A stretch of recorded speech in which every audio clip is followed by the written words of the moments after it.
If you're a lineman in charge of keeping the lights on, Grainger understands that you go to great lengths and sometimes heights to ensure the power is always flowing, which is why you can count on Grainger for professional-grade products and next-day delivery, so you have everything you need to get the job done. Call 1-800-GRAINGER, click Grainger.com, or just stop by. Grainger, for the ones who get it done. Blog Talk Radio.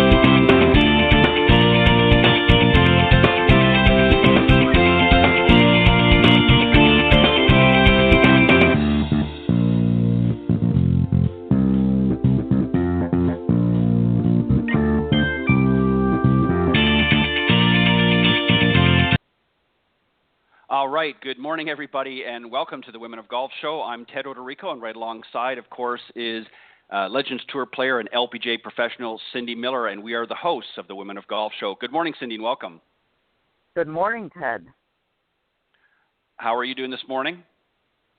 I'm doing great. It's another beautiful day in Buffalo. Yeah, as it is here in Florida. Always a good day down here, but had a little rain yesterday, but we're nice and sunny today. And I'm glad it's up, well up in Buffalo as well. Let me just remind everybody, Cindy, before we get going here, we are live every Tuesday mornings, unless otherwise stated, from 9 to 10 a.m. Eastern time on blogtalkradio.com's Women of Golf. Just go to blogtalkradio.com/Women of Golf. And that will take you to the main page, and you can just you'll see us right there on Tuesday mornings, right at the front and center. But if for some reason you can't join us during the live broadcast, not to worry. They are all auto-recorded, so you can go and listen to them at your leisure. Just go to blogtalkradio.com/Women of Golf and scroll down to the on-demand section, and you'll see us there as well. Also, if you're interested in calling in anytime during the broadcast, you're welcome to do so. We strongly encourage it.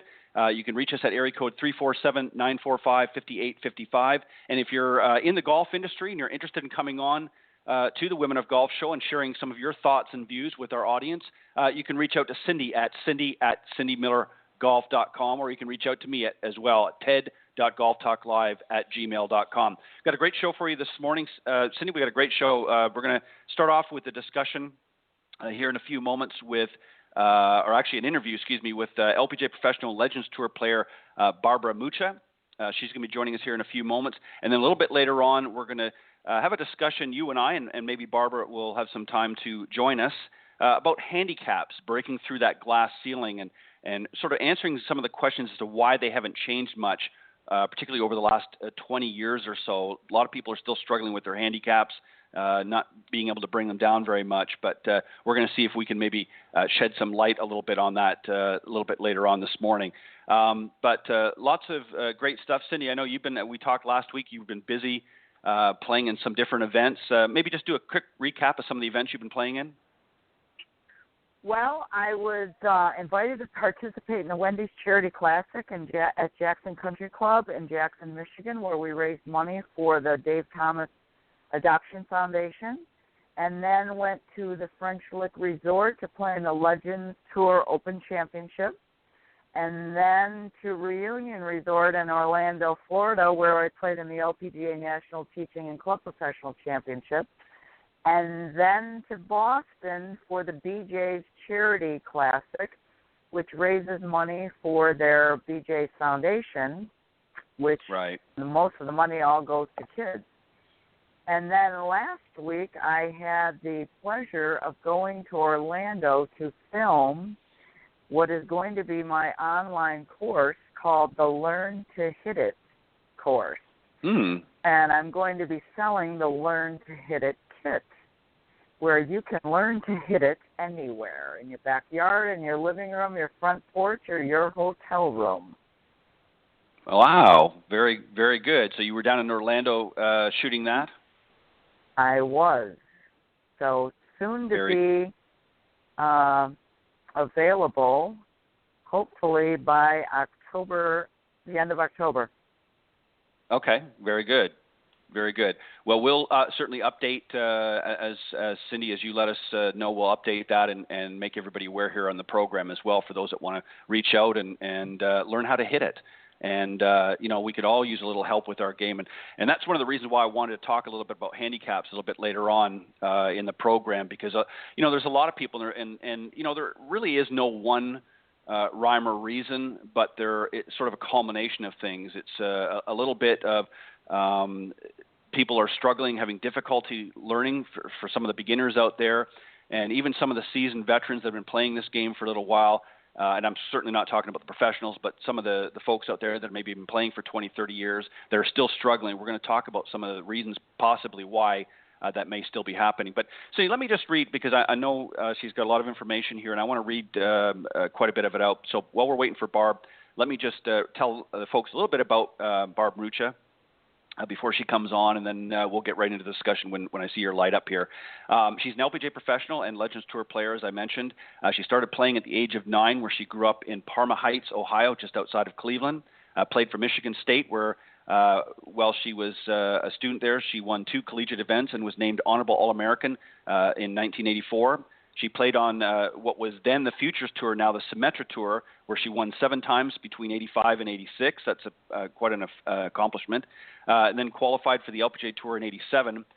Played there for about 20 years, winning 5 times between 90 and 98, with her first and last events being in playoffs. Always exciting to be in a playoff. She's played in 15 U.S. Women Opens, where her best finish was tied for 17th. Her career low is 62. That's a phenomenal score. Currently, as I mentioned, plays on the Legends Tour, where she has 1 win under her belt, and lots of great things. She also teaches at the Grand Cypress Resort in Orlando, Florida, where she is instructor at the Golf Channel Academy, and resides now, of course, in Orlando. And one of her things to do, I guess, is to be a mentor to aspiring young players on the Symetra Tour, as well as collegiate players and, of course, amateurs. We're going to talk to her a little bit about that when she comes on. Some other fun facts, Cindy. She was inducted into the Greater Cleveland Sports Hall of Fame in 2011. And this one really stood out to me. I don't know if you had a chance to see this or not, but she has 17 hole-in-ones. I saw that. I'm like, yikes. Alan has 15. I thought that was a lot. She's got a lot. I'm only working on number 3, so I got a long ways to go. But that was incredible. That's incredible. 17 hole-in-ones. That's a phenomenal. And she also, let me just go on. She volunteers for hospice in Orlando, where she has mentioned lived for many years. And she also works at her Orlando Trader Joe's when she's not on the golf course. And of course, enjoys all kinds of other outdoor activities and volunteering her time and with various organizations, and of course sharing her faith and positive attitude with everyone that she meets. So lots of great history there, and I can't get over the 17 hole-in-ones. I mean, that's incredible. I don't think people really appreciate how difficult that is. Absolutely, it really, really is amazing, to be honest with you. Yeah, not a lot of people can boast about that many. As I said, I've got 2 under my belt and working on number 3. And believe me, it gets harder the older you get. So, but it's just it just goes to show you that she obviously and we got to be honest too. I mean, obviously there's a lot of skill involved in playing at that level on the tour, but there's also a lot of luck involved as well. But 17. She knows how to work that ball and navigate it around the golf course to get 17 hole-in-ones. That's an incredible feat. Now, Cindy, I know that update me a little bit on the Legends Tour. What events, or are there still some events throughout the rest of the year? Yes, there's one event left. I think there's only one. It's the Seagate event in November. Which I'm not going to be at. I'm going to be at the LPGA Regional Summit in Las Vegas. But there are, I think, 40 or 44 women playing in the Seagate event, which is a Walgreens charity classic. Barb can tell us more about it because she's exempt for that event. I would be an alternate.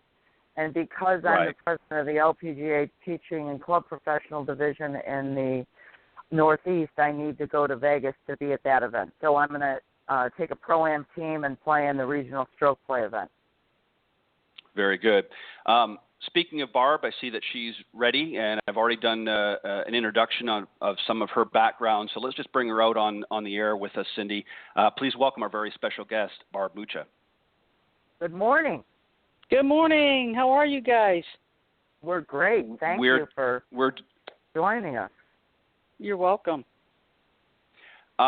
Barb, I want to ask the very first question. I think Cindy, it's probably going to be an obvious question before we really get into things. 17 hole-in-ones. How about that, huh? That's None of those were in putt-putt. I don't think any of those were counted from putt-putt. So. That's incredible. That pretty blows amazing. Me away. Yeah, that's now. Let me just ask you just sort of a quick follow-up, and then we'll get on to some things I know that you want to talk about.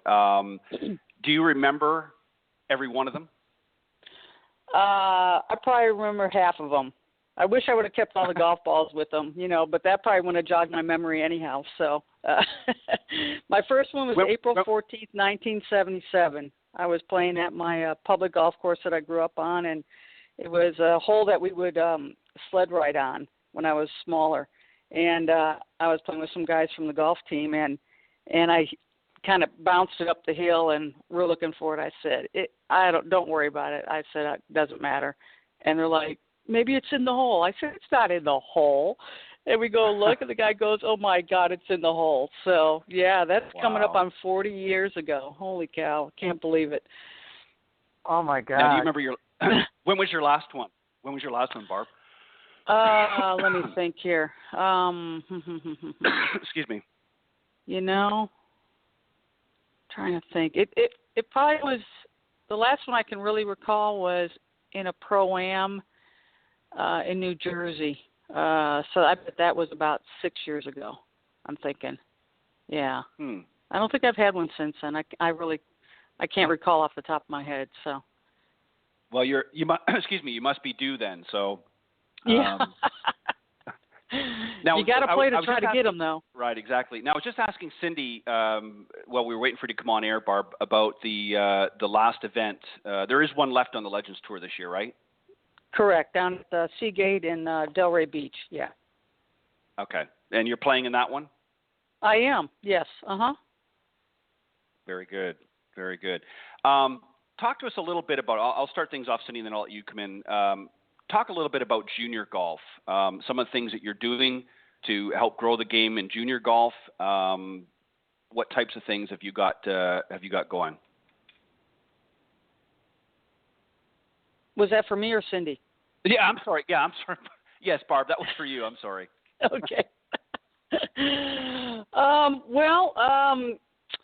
I think for junior golf, you're just trying to get the kids to understand that it's not necessarily about the score, and things of that sort. We do some golf camps and things out at Grand Cypress where I teach out of. It's just mostly about introducing them to the game, letting them know it's fun, that there's, you can meet other kids and have a good time and all that. Because I think sometimes with the juniors, especially as they get a little bit more advanced, it becomes about about winning and about not making any mistakes, and it gets to a level that I think it's a little too serious too quick, and it takes away the fun of the game. And what the game's meant to be is to enjoy it, at all levels. Whether you're a pro or just a novice player or whatever, and I like it when the kids can just have a good time and they can be with each other and they can laugh and they can learn some new things and experience some parts of the game that give them, whether they do something really well, that they get rewarded for it in a fun way, not so much in a competitive way. So, just trying to make sure that even if they're in high school or whatever, that, they don't beat themselves up, because I think that's the thing that I find when I teach, no matter who, that they get a little too down on themselves, and it's easy to do, but to let them know, hey, it's about progress, not perfection. You're trying to make progress in the game to the level that you're at, and trying to, that's something that you've got to determine where you want to be with that also. Do you think, let me just follow up, do you think that with some of the juniors that maybe want to play competitive golf, that maybe have aspirations of one day, getting out there with the big folks, do you think that there's maybe a little bit too much pressure put on them, and they're not really having as much fun? And obviously when you're playing, you want to have fun as well. That's really the goal, is to have fun while you're out there. But do you think there's maybe too much pressure being put on some of these young up-and-coming players? I think so. There's so many good young players now that have a lot of talent, and that, their parents are putting, their heart and soul into them getting to that next level, and I don't think there's anything wrong with that, but there comes a time, I think, when if you cross that line, then if it doesn't happen, it's so negative and so defeating, and it puts a bad taste in not only the kid's mouth, but the parents that spend all this money on things of that sort. And I think with the game of golf, you just never know what's going to happen. You go out there and give it your very best, and you try not to let the results dictate really what the game is all about, which is, that's really, really hard to do. But if you can learn that, and you can kind of institute that at a early age, and talk to the parents about that too, the parents have got to be willing to listen with that too. So, I see more of the non-fun type of games being played for the younger juniors that are pretty good players, and I think you got to have that part of the element too involved for sure. Yeah, I agree. And Cindy, I know you've taught many, many juniors out there, and you've seen it really from both sides of it. You've seen some out there that just want to play for recreation, and you've seen some that want to be competitive. Cindy, maybe share some thoughts on how you handle maybe a little more aggressive parenting than is necessary. How do you deal with a situation like that when you're working with a junior? Well, you know what? It's so difficult. And Barb, all three of us have been around for a while, and I can tell you that, Alan and I have taught golf in Buffalo for 30 years on purpose, every day, every year for 30 years. And not one of our students has gone on to be the number one player in the world. So the two best students we had were our son and a girl named Renee Sobleski, who played golf at Vanderbilt University on a D1 scholarship. And we've had numerous students play golf in college at D1, D2, D3. Renee played on the Vanderbilt team with Marina Alex, and Marina went on, and she's on the LPGA tour right now.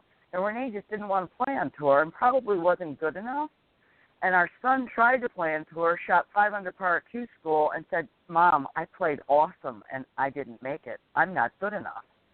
So I think parents need to be very aware that, you see Michelle Wee and Lydia Ko, but they're 1 in a million, or a little more than a million. Yeah. And so for them to put so much pressure on their kids to perform, it just kills me. I teach a young little girl who just turned 9, whose dad's like, "All right, this weekend your goal is to do this." And I'm like, let's just let her have some fun. And she shot 50 for 9 holes in a U.S. kids tournament, and another little girl I teach has shot 30.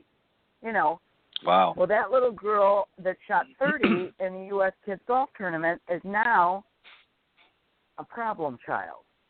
And I kind of fired them as students, and I just feel really bad about what's on the horizon for that little girl, because the parents are creating a monster. Yeah. And you can't, you want to say, guys, it's not that important. Let them develop it's progress, not perfection. I'm going to steal your line, Barb. That's all right.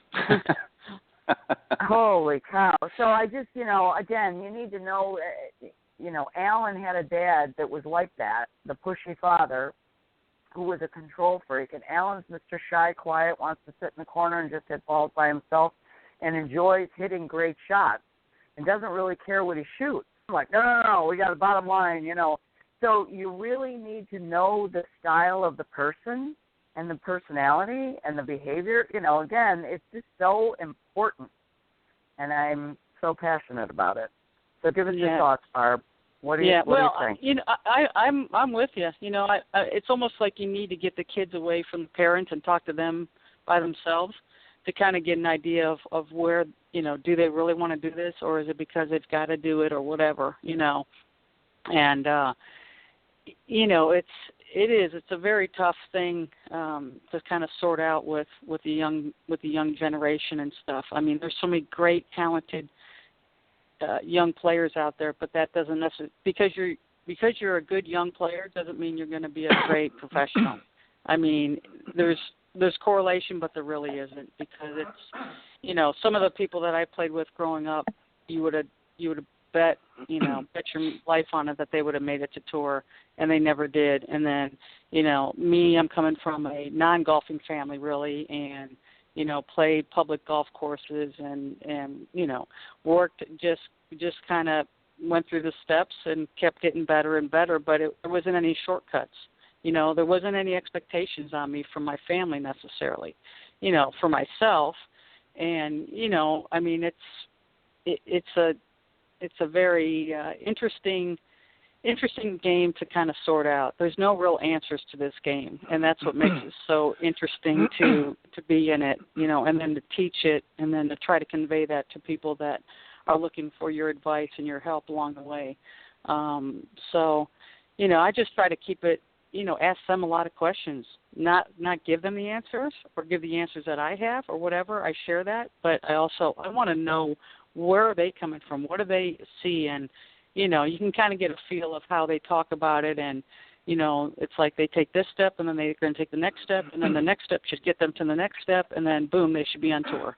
It doesn't work like that. I mean, it just doesn't. For a very, very few does it work like that, and those are the exceptional people that are like Cindy said, 1 in a million, that go down that route. So, what do you guys think, just on that theme for one more second, what do you think is the difference between the players that do make it out, and I'm not talking about how many tournaments they win, I'm talking about that get out there on the tours and play, and the ones that don't? You see many, many kids that have equally good skill levels as far as their playing ability, but some maybe lack confidence, some are more of a go-getter. What's the difference? Is there a magic sauce, if you will, or elixir that sort of decides whether one is going to get out on tour and one doesn't? What do you think is the winning formula, if you will? Barb, I'll let you go first.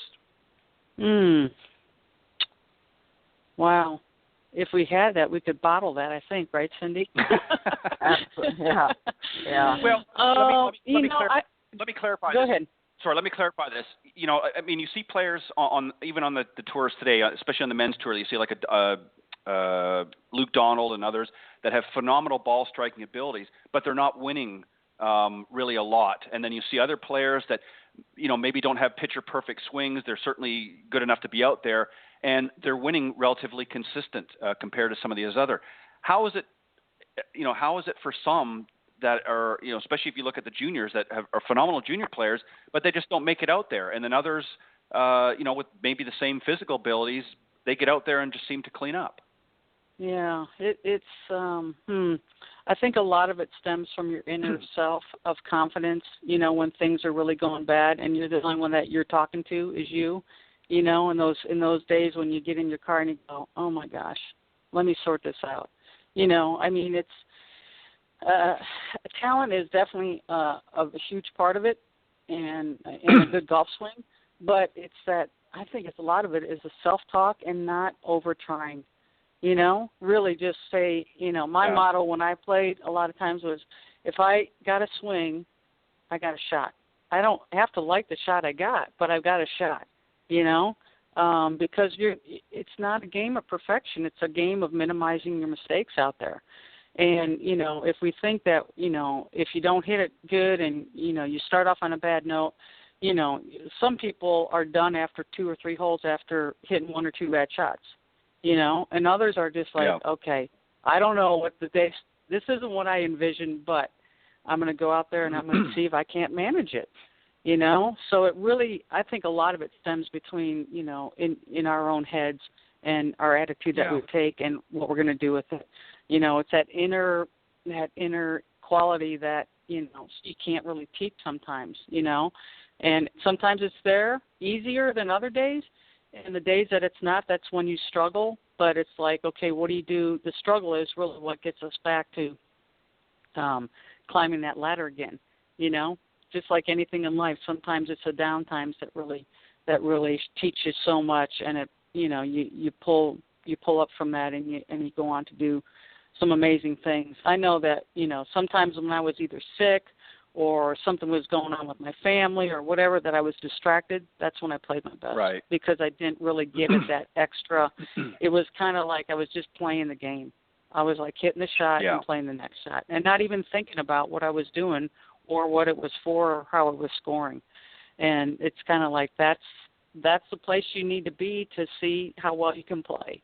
But to get there, it just doesn't happen all the time. And you take it as it ebbs and flows, really. Yeah. How about you, Cindy? Cindy? I know that you've. Go ahead. Did Ted go away? No. Go ahead, Cindy. Barb asked you about your. All right, let me rephrase what she was going to say to you. Basically, what about you when your game? I mean, you've mentioned many times without hesitation on the show that there's times when you're out there and you're really hard on yourself because you're maybe not playing at your best. How do you sort of combat that? What do you do to play your best out there? Well, I'm always better when I'm pursuing and staying in the present moment rather than protecting something and worrying about the past or the future.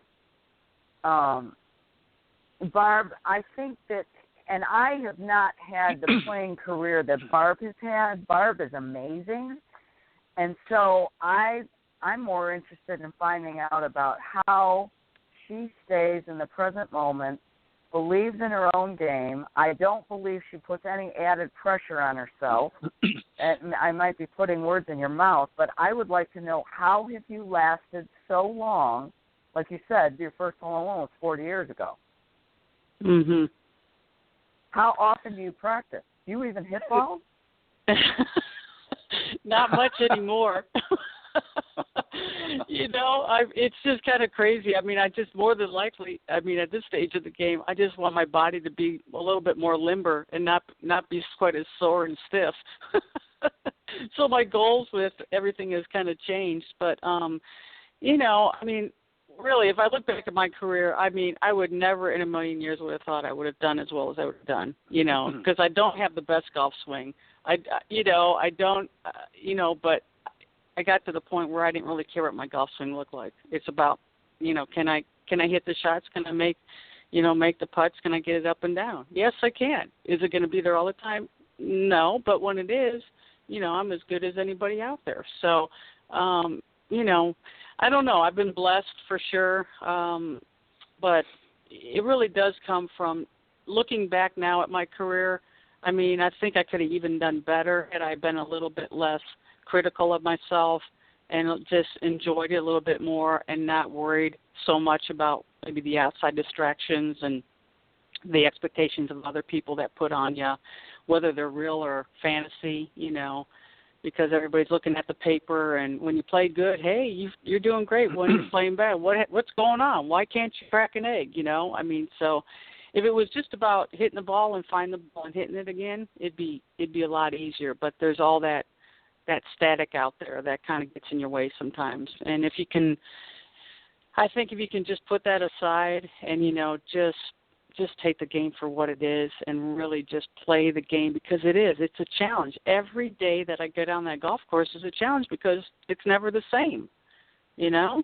And if we try to make it the same, like you said, try to be so exact with everything, I think that's where, you know, you're going to be so critical of stuff that doesn't really have anything to do with being critical of, you know, I mean, so, but I appreciate your comments, Cindy. You know, I mean, I have been very consistent, you know, throughout my career, and even playing on the Legends now. You know, I've had some really good weeks and tournaments and years and stuff like that. And, you know, I just, I still get those moments where I get in my own way and get a little too, you know, pouty out there. And, you know, it doesn't do any good. It's really about staying in the moment, not getting ahead of yourself, and having an attitude that this is a great game, and I'm so fortunate to be able to be a part of it and do as well as I can, you know. Yeah, amen. Awesome. You know, and I think what really, and I'm sure you both have experienced this with some of the folks that you've worked with, but I'm sure you've noticed that the players that tend to focus on the swing mechanics as opposed to playing the game itself tend to do much worse. Would you agree with that? The ones that are worried about how good their swing is and how well they're striking the ball, if that's where their main focus is, and not so much how to play the game and how to navigate around the golf course, tend to do worse. And if you see that on the tour as well, it's not always the best ball strikers that are winning week in, week out. Would you agree with that? Go ahead, Cindy. Oh, I thought he was asking you. No, that was her. Absolutely. That was I'm sorry. Absolutely. I mean, you look at, totally agree. Right. Yeah, I think that it's, you know, it's like you said, you know, Cindy, that when you're, you know, not focusing on, you know, all the little details, your mind is a little bit freer and you're able to play a little bit better. And that brings me to this question for you, Barb, is obviously, you know, you're at a stage in your career that you have a great opportunity to be a mentor to many of the particularly young ladies coming up on the Symetra Tour now, some of the collegiate players that maybe you're working with, and even the amateurs out there and that. What would you like to impart? What words of wisdom would you like to impart on some of these youngsters coming up, and have you parted to them? Yeah, I've worked with several gals. You know, some of them aren't playing anymore, and some of them have moved on and whatever. And you know, I mean, it's just so much fun to work with them and be with them, because it's, you know, I see myself in them, and they, you know, they're after a goal that they're trying to reach and obtain. This one gal I'm working with now, she's from Sweden, and this is her second year on the Symetra Tour, and she's really made, you know, some great strides, but it's been a process. You know, it's, you know, she's got a great golf swing, and just because you got a great golf swing doesn't mean that it's going to match up with the score sometimes. Right. But I'm working more with the intangibles of, you know, well, what were you thinking when you started the event? Or, you know, if you had a great practice session, do you think that it should just carry over to when you tee it off on the first hole? You know, so those things that you don't really have an answer for, but you have an answer after you've experienced them. You know, it's about learning your blueprint of who you are as a player. You know, how do you think? What do you expect of yourself? You know, how are you, you know, formulating, you know, your goals and all that stuff. So it's more of we work a little bit on the swing, and I'll watch, and, you know, I'm looking for alignment. I'm looking for, you know, her tempo, her rhythm, you know, things of that sort, and working on the short game. But it's not, I don't do any TrackMan. I rarely do videos, you know, because, I mean, I'm not opposed to that, but that's not what I think gets you to that next level sometimes, because it's not about the golf swing.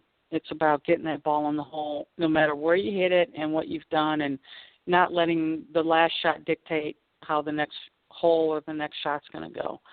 So it's, you know, I call it the intangibles and the blueprint, the DNA of your golf swing, really.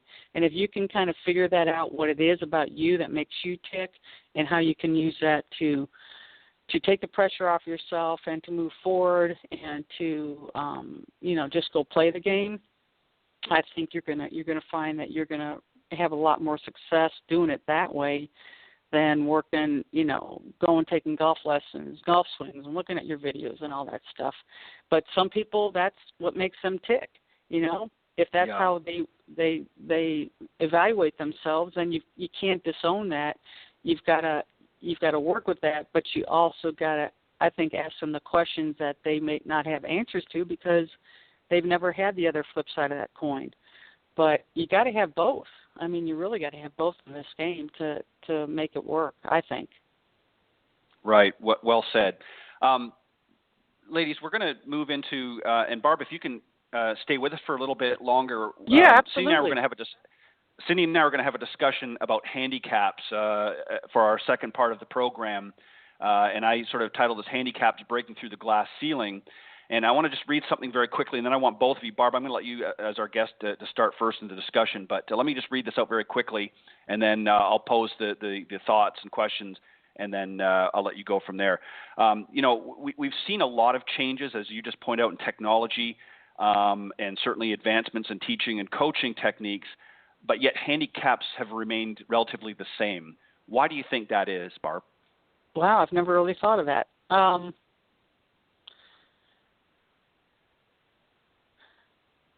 It's a tough question. Well, let me throw some variables. Yeah, let me throw some variables in here, and just to make it a little bit easier, because there really is no one answer. I think there's a couple of things, and then I'll get each of you to give your thoughts on why you agree or disagree with this. I think there's a couple of things. I think technology. I agree with you, Barb. I think technology is great. I think there's a place for it, but I think there are some in the industry that have gone too far in that direction, to the point where they're not really assessing the students with their own abilities. They're using equipment. They're hooking them up, much like an MRI, and diagnosing everything that way. And it certainly is a great tool for the coach, but I don't think the student necessarily has to be as involved in the analysis of it through that process. As far as the teaching and coaching, I think there's a lot of great techniques out there. I think there's a lot of great teachers and coaches out there. But again, I think some of them may be too wrapped up in the technology. But I think part of the reason that, golfers are just not making much of a sliding that needle, if you will, is for two reasons. First off, there's a time element. People don't have as much time to commit to the game anymore. And when they do, they're not committing in the most effective ways. In other words, they're not putting proper, their practice sessions are not with a purpose. They're just out there raking and hitting balls. Your thoughts from that perspective, Barb, and then Cindy, I want you to also comment. Okay. Yeah, I think, with the technology part, I think it is, there's so many things that you can get your hands on and see the numbers and look at all the statistics and all that stuff. And, that doesn't make the ball go in the hole. Mm-hmm. As far as the second point that you made, I just went blank here. With the time element. I mean, a lot of with the time a lot of folks out there just don't have time. I mean, families are busy. Some have second jobs now, to make ends meet. So they don't have the same level of commitment that maybe golfers did 20, 30 years ago. So I think that's one of the issues. And I think also practicing with the purpose. A lot of folks out there are not practicing maybe effectively. So what are some tips, if you will, that you could give some of the listeners out there, and how they could be a little bit more effective with their practice time that will hopefully transition out in the golf course? Yeah. Well, I think you got to look at all parts of the game. Just warming up for one thing is a key. A lot of people just get to the golf course and play. If they could, just have 20 minutes to hit a few balls, to maybe chip a couple and hit some putts, not necessarily maybe to the hole, but to putt to like the edge of the green, just to get to work on the speed of what the greens are like. I think those help. And then really, a lot of people play the wrong tees. I don't think I think that's a big misnomer too, is that, if you're shooting 95, you shouldn't be playing from the back tees or or 6,500. Right. Play that 6,000. I mean, I'm like, I don't want to play it over 6,100 anymore. I don't want to do it because I don't hit it as far as I used to. Can I play it back there? Yeah, but what's the point? I mean, it's like, I think that's where some handicaps get really, they're, it's hard to get lower with your handicap because you're playing it too far back, or even for the people that have a good golf game, move it up, and play from the tees where you can enjoy hitting shorter irons in and maybe reaching a par 5 and 2 and stuff like that. So, because I think a lot of people too maybe don't belong to clubs anymore. They play at different places too. So, that messes with the handicap a little bit also too, because it's a different venue. So, I would say, just try to make it more fun. Just enjoy it. I mean, if you're out there for 4 hours and you're miserable and that's the only day you got to go play, I mean, that doesn't make sense to me. Right. Now, Cindy, you have sort of the best of both worlds. I know that you use some of the technology that's out there and have done it very well, but yet you don't let the technology master your teaching abilities. You have in fact, Cindy, you're one of the few that I know that balance it very, very well. How do you do that? How do you know when it's time to tap into that technology that's available to you, and when do you know, okay, I need to back off of that a little bit with this particular student? I think you have to know the student, and you have to realize when are they going to become too left-brained to worry about what their golf swing looks like. I think you need to find out whether they're audio, visual, or kinesthetic and how they learn best, and then you have to speak that language to them. But I totally agree with Barb on the tee markers. And I must tell you, that's why I believe so much in the U.S. Kids Golf concept, because they have these kids play from the appropriate tee markers for their age and how far they hit the ball so that they can learn to shoot under par. And that's one of my beefs about the Legends Tour or the challenges, because there's such a huge discrepancy in age difference for the Legends Tour. I mean, you've got Laura Davies, who probably outdrives me by 60 yards. So really, I don't have a prayer competing with her, because it's like David and Goliath. And if we played it short enough where I could reach the par 5s and 2, it's a pitch and putt course for her. So I believe that, yes, you have to play the tee markers where that you can learn to score so that your handicap goes down. Hence, my girl Lily shot 30 for 9 holes on a par 36 golf course when she was 7 years old. Well, because she hit it really good, and she was able to reach some of the par 4s in 1, just like the PGA Tour players do now. Sometimes they have par 4s that they can reach in 1, and all par 5s in 2. Well, that makes the course really easy, and it's very easy to shoot under par. So to go back to the technology issue, I have not used Flight Scope all summer because it's we're teaching outside, and it's difficult to set the thing up, and you can't see the screen. Now, when our new dome shows up in a few weeks and we have, the inside facility, that's the time to work on your game. Summertime, it's time to tweak a little bit, go play, learn how to score. Wintertime is when you really want to work on it in the off season. And that's, my opinion. Right. Barb, let me ask you, how much has course design with some of the modern courses? Years ago you had courses like a Pinehurst number 2 that was very traditional, tree-lined fairways, that sort of thing, smaller greens. How much has some of the course design, the more modern course designs of the last century, if you will, or last decade even, affected handicap? Do you think it has had some effect in a negative way, being maybe too difficult? Yeah, I think so. Even some of the courses around here in Orlando, some of the greens are just ridiculous. They're putting in humps and bumps, and if you're hitting a wedge in, that's fine, but you're hitting like a 5 or 6 or 4 iron in.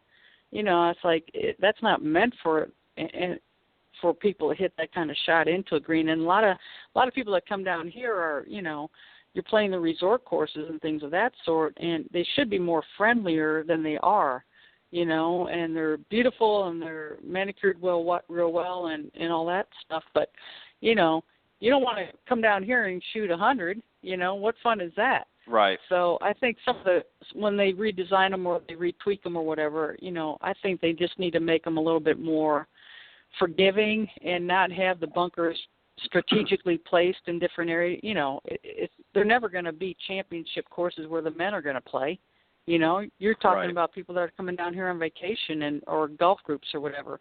So I think sometimes they get a little overboard and they make it a little too unscorable for the average person that, is not going to break 90, for sure. So, you want to have bunkers and all that stuff and different terrains, but I think they can definitely make it a little bit more playable, friendly. And, when they don't, you can't, if you are keeping score, and using that extra handicap, it's almost impossible to make it in your favor, really. Right. Barb, what about player participation? I mentioned that a little bit earlier. Again, this falls under the time restraint. A lot of players, a lot of folks out there don't have as much time to not only commit practice-wise, but even playing in that. So what would you advise maybe some of the folks out there that maybe can't get out a couple times every week? How can they make use maybe in their own home or, as you said, in the hotel room if they're traveling for business?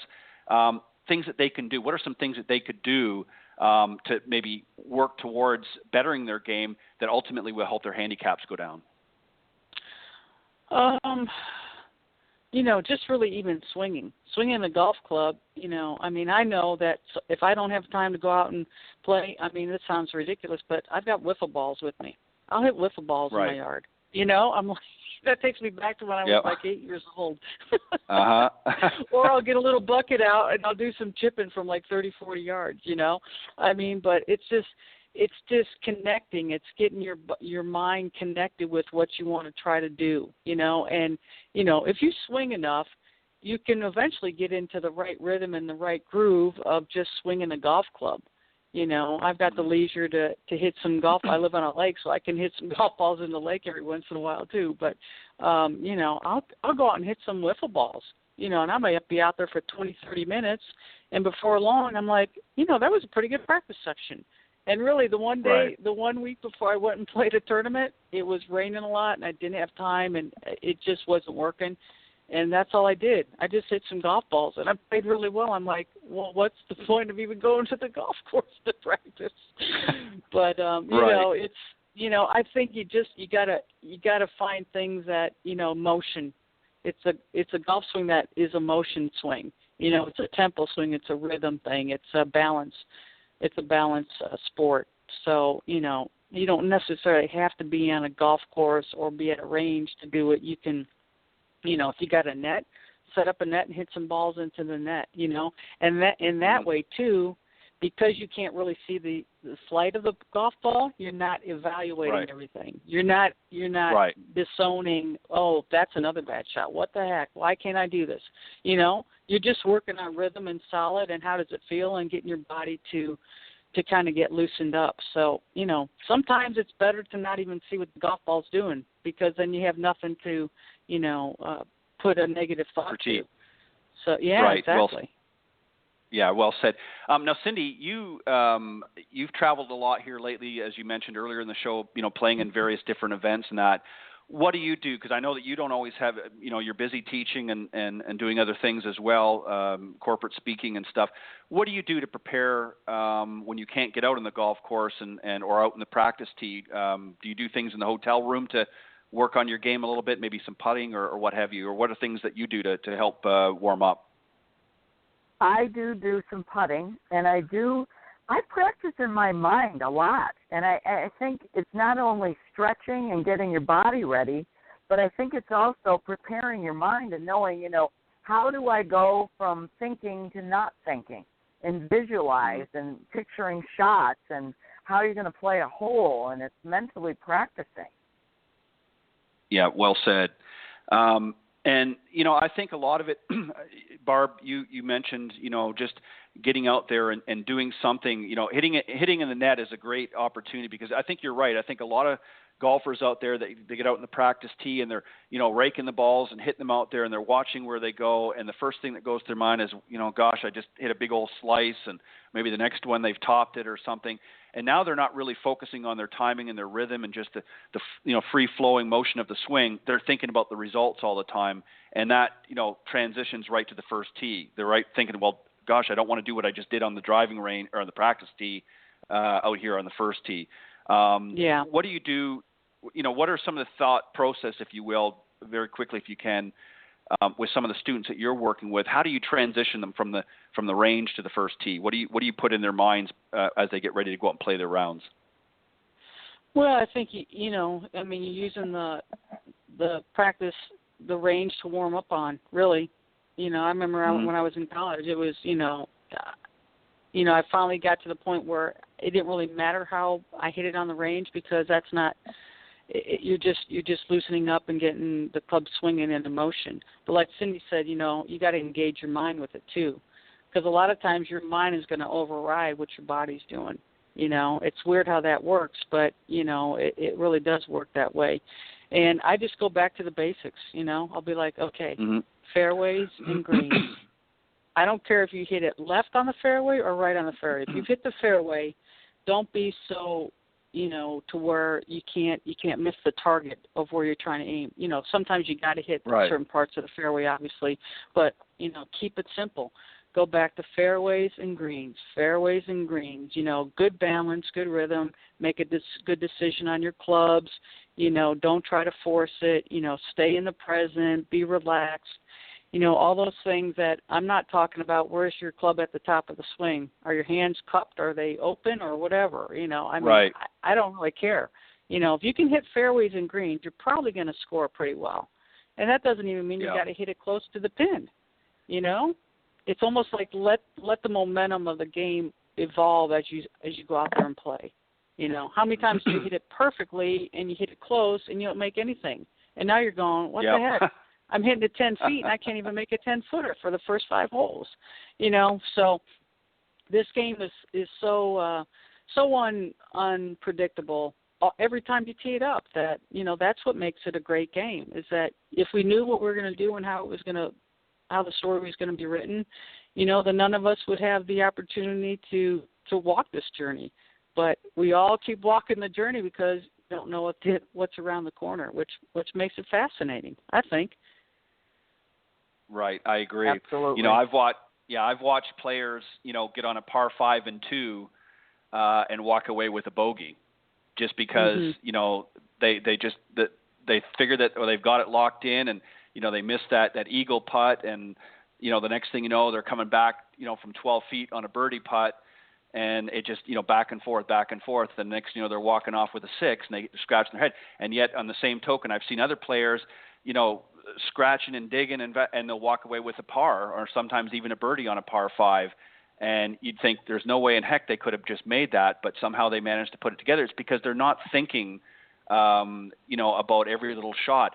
And I go back to what I said earlier too, is practicing with a purpose. I think when you do have opportunities to practice, whether it's on the practice tee or whether it's in your hotel room or out in the backyard hitting some wiffle balls, there has to be a purpose to it. And I think that if you're just going out there and just kind of going through the motions and not really sort of formulating some sort of a focus or purpose to your practice sessions, then you're not going to get any benefit from it.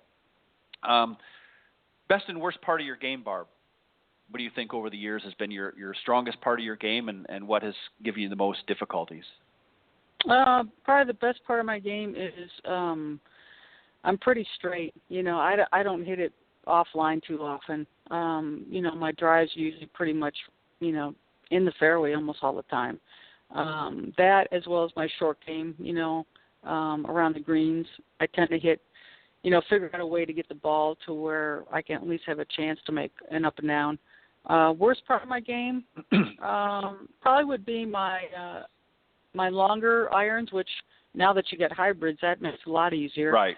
But the long irons and probably like a 3-wood, off the fairway, probably hitting those those really, tough, tight lies with a wood off a fairway. Mm-hmm. I think those probably weren't the best part of my game. But that's not where you're going to score a lot of times either. Those are the shots that if you hit a great one, that's when you can make an eagle or a great birdie, something like that. So it wasn't that important in the game, I don't think. But if I was better at that, I might have had some more opportunities to maybe hit some par fives and two or whatever. So, but it's that's just a small variable in the game for me right now. So. Well, from what I can see, Barb, you've had a pretty awesome career and thus far, and continue on in your journey. Where can the folks, if they want to learn more about you or reach out to you, where can they do so? Well, they can go to the Grand Cypress Golf Academy, the Golf Channel Academy. They can get a hold of me through that. I don't really have a website set up or anything like that for individual lessons, so it's mostly like word of mouth, people getting in touch with somebody that knows me that contacts me or whatever. So I don't necessarily look for lessons. I'm available, and I love working with people that really want to try to get better and learn something and learn about the intangibles of the game. That's what I have my passion for, is passing that on. So but I'm around. People know how to get a hold of me somehow. So. Well, that's fantastic. Well, Barb, we want to thank you. Sina, I want to thank you very much for joining us this morning on the Women of Golf. We appreciate some interesting discussion, and let's see if we can get hole in one, number 18. Maybe this number year. 18, yeah. I'm behind a couple of friends of mine that have like 20-some. I'm like, oh my gosh, I'm never going to catch you. So, but every day, you don't have that opportunity unless you play. So that means I probably got to play a little bit more if I'm looking to get another hole in one. So. That's right. Well, good luck with that, and keep doing the great work that you're doing. And thank you again for joining us. And we'd love to have you come back again and join us sometime. You're very welcome. I appreciate it. I've had a great time. Thanks so much. All right. Thank you Barb. so much, Barb. All right. You're welcome, Cindy. We'll see you. Not in Delray, but we'll be in touch. Down the road. You got it. Okay, gal. All right. All right. Have a great day, Barb. Bye-bye. Thanks. You too. Bye-bye. All right. That was a very special guest, LPGA Professional Legends Tour player Barb Mucha, chiming in on a little bit about handicaps and just about this great game that we all love and enjoy playing so much. Cindy, any closing thoughts for this week that you'd like to share?